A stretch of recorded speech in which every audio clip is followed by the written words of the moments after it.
We're here with Tripp Todd, who was featured in the December issue of North Carolina Sportsman for a pretty fine deer killed in Northampton. Tripp, tell us a little bit about the hunt and how you killed this deer.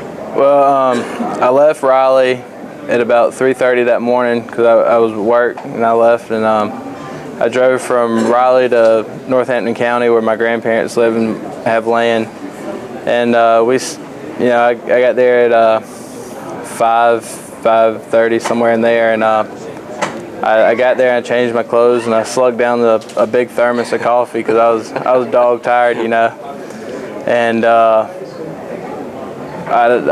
it started getting light. I got worried I wasn't in the right spot, so I went back to the dog pen. This actually in Southampton County, Virginia. Okay. And I met with one of my mom's brothers, Mark, and I talked to him for a few minutes, and he was throwing dogs in the box, and we went back to the North Carolina state line and to the track that we were going to run that morning. And my granddaddy told me to go down this path, maybe 100 yards, 50, 100 yards, something like that, and sit there where I could watch down the path and watch back up to the soybean field that we had seen 5, 6 does or deer run across earlier when we were sitting there talking. So I got where I was supposed to be, and they turned the dogs loose, and people behind us on the other side of the Maharon River, still on the North Carolina side, turned some dogs out, and there's dogs barking everywhere. And this doe came slipping through the Maharon and came up on the other side of the river, and she was way down the path. And my granddaddy told us that morning that we could kill does, bucks. He said, don't be shooting a little deer or nothing. Yeah. And but he said does are fair game. Shoot them all. He said we've got too many, get rid of them. And so I was sitting there, I was like, well, there's a deer. I was like, well, looks like today might be a pretty good day. And 20, 30 minutes later, another doe came, or 2 more does came running across the soybean field and out of range. And I was like, well, perfect. Not getting a shot today.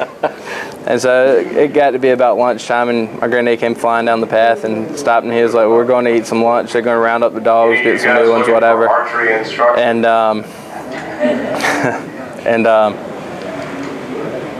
he said, just go get a bite to eat and then meet us back over here at the gate. And I said, yes, sir. So I went and sat in the car and ate my lunch or whatever. And I met him at the gate, and I was like, Papa, I got to leave by 1:30 so that I can get back and get a nap before I have to go back into work tonight. He was like, all right, well, I'm just going to put you in the stand right here so you can leave whenever you want. You can stay as long as you want, whatever. Just, don't shoot nothing small. I said, yes, sir. And he dropped me off, and I was maybe 20 yards from the stand. I heard the dogs barking. I was like, well, perfect. They're going to scare everything through here before I'm ready. So I ran over to the stand and climbed up, and when I got there, I climbed up and sat down and got everything kind of situated, and this doe came to the edge of the field and still in the brush line, and she kind of just poked her head out and looked around a little bit and turned back around and walked in. And I was like, well, there's my day. So I sat back in my chair, and I was sitting there thinking. I looked down at my watch and was like, well, about time for me to go. By that time, I see the weeds just getting bowled over in the field, and I was like, well, there's something big coming through here. It's that daggone doe, and whichever way it's going to turn out, something's going to get killed unless it's some small buck, because I don't want to make my granddad mad. Right. And so all I saw when he came out was from his G2s to his G3s. I didn't see any of this little mess on the sides or nothing. I just saw he was wide and tall, and when I saw that, I said, well, it's time for you to die, buddy. So I dropped down, and I shot my first 3 rounds, and I hit him first time in the chest area, and he kind of buckled forward a little bit, and then he started to roll. I was like, you gotta be kidding me. So I drilled him twice more in the side, and he kept moving. So I grabbed 2 more shells out of my pocket and put them in there. I shot him again in the side, and once in towards his back as he was running through the weeds. I was like, well, it's absolutely perfect. So this deer's gonna get away from me, and somebody else is gonna shoot him. So I hit maybe the first 2 rungs of the stand, sitting in a 15-foot box blind. I said, well, I mean, did you really know he was a big deer? I mean, all I could see was that he was real tall and he was wide. And okay. That's all it took for me. And Yeah, I jumped out of the stand. I went running through the field, and next thing I know, he was still standing up in this little. It wasn't a cutover, but it was a little clear spot in the weeds.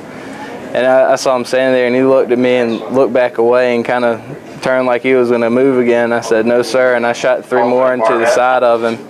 And you were shooting buckshot? Yes, sir. Okay. And that's when he decided that lead poisoning was a viable means of dying. Well, now how many points is he? He's got 16 scoreable points, but he's got 18 points that we counted. But 16 scoreable. These two didn't score. Okay, so 16 scoreable. He scored just over 182. Yes, sir. 182 and 2/8. And he is the biggest non-typical buck. Folks, especially parents. He's the biggest typical. He's the biggest non-typical this year. He's the biggest non-typical for the 2011 Dixie Deer Classic. Yes, sir. Congratulations. Thank you. Appreciate it.